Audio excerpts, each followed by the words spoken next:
What were your interactions with Vince McMahon when you guys first started? When we first started, pretty minimal. It was after I started training guys is when I got to know Vince a little better. But he was starting to train for Austin, and we trained for Austin in the ring.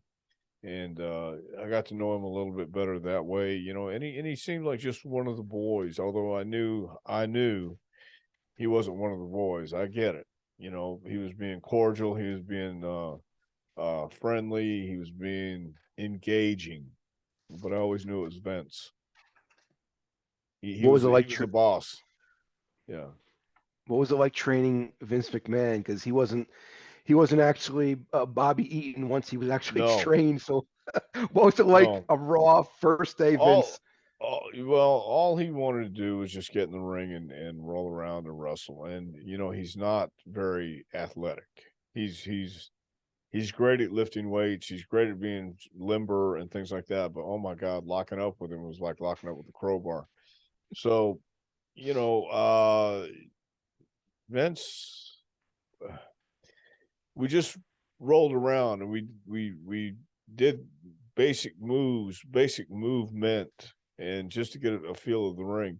And mainly what he wanted to practice was his bump off the cage onto the table, and we measured that out in the studio and got all that done, and he made it every single time except the time when it counted.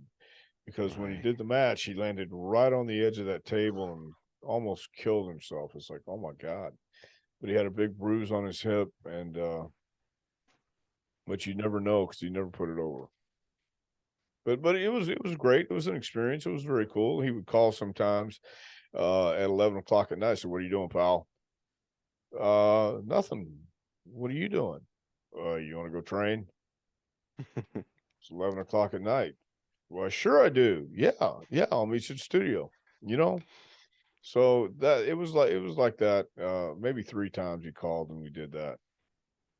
What else would you want to do at 11 o'clock at night, right? 11 o'clock at night. I mean, I've been working all day. It's okay, man. I mean, shit. Not that I just laid down or anything like that. No, Vince, I'm up. I'm ready to go. Yeah. What about Pat Patterson? What were your interactions with him like? I don't think Pat liked us too much, quite honestly. I remember we had a match and we thought it was great. And the next day somebody says, Pat wants to talk to you. And we're going, oh yeah, Pat's gonna tell us how great we are. And so what the hell did you guys do? You ate these guys up. There was no story, there was no nothing to it. I don't understand what you're thinking. So, oh, we don't understand what we're thinking either, Pat. You're right. So yeah, it was a little bit of interaction, but the minimal one because I don't think Pat really cared for the heavenly bodies too much. How do you think you and Stan would have fared rather than you and Jimmy? See, I don't know. They were still in the big men's phase, and neither Stan or I were huge guys, so I don't know. It might have been different, but we can never, we'll never know. That's something I thought about maybe once, and then I said, this is the way it's supposed to be. Stan was doing commentary, correct? Yes, yes, yes, he Okay. was at that time. He sure was. It's got to be a good gig. Well, yeah, and I knew, Stan's a good-looking guy. He looked great in a suit, and I think he wanted to move over to that. I think Stan's maybe 4 years, 5 years older than me. So I just turned 64. So Stan's in his 70s, something like that. And it was getting to that point. Even then, man, my neck was bad. I wasn't. I was 33 at that time. So uh, I don't know. Stan was older. I was older. And they were going to the youth movement in WWE. So WWF. We'll call it. I'll call it WWE from now on. But it was WWF back then. And when you say 33, guys these days don't get it. You're 33, but you were wrestling 7 days a week Right. for like what the last 12 years of your life, whatever. You weren't working Right. 3 times a month. Right. Exactly. And you feel it after a while. All the way through my 20s, I could bump, do anything, and then all of a sudden you get to that 30 mark and you go, oh my gosh, now you're feeling it. Yeah. Yeah, Yeah. for sure. Then you hit 40 and you're like, what the hell was I Yes. thinking? Yeah. I was still doing our Broadways at 40 in FCW, man, when uh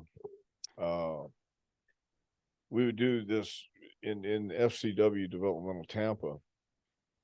One of the things that I had the guys do was an hour Broadway, an hour draw, just to see if you could breathe right, maintain, tell a story.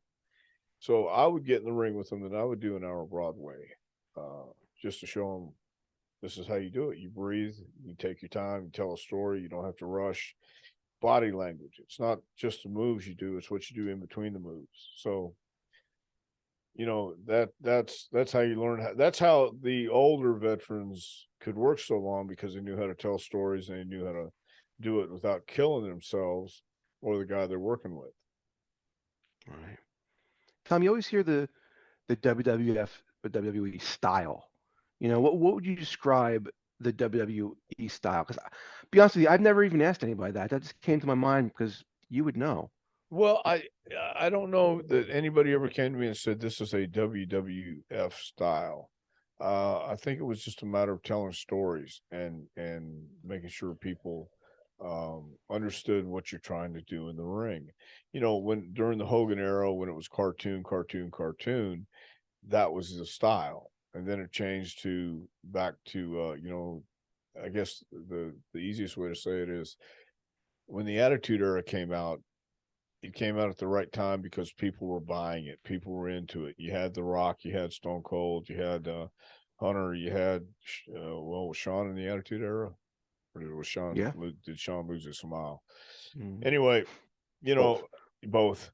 Yeah, it that was the style of the day. Today's style of WWE is nonstop, nonstop, nonstop, nonstop. Don't sell, don't sell, don't sell. And that seems to be the style a lot of wrestling fans are going for today. I don't know if it's as popular as the Attitude Era and things like that. I mean, you only have 1 million people watching TV, but it's still 1 million people. So it's just not as popular as it was at one time. But the style I think has always remained the same. Tell a story, get over, and don't get hurt.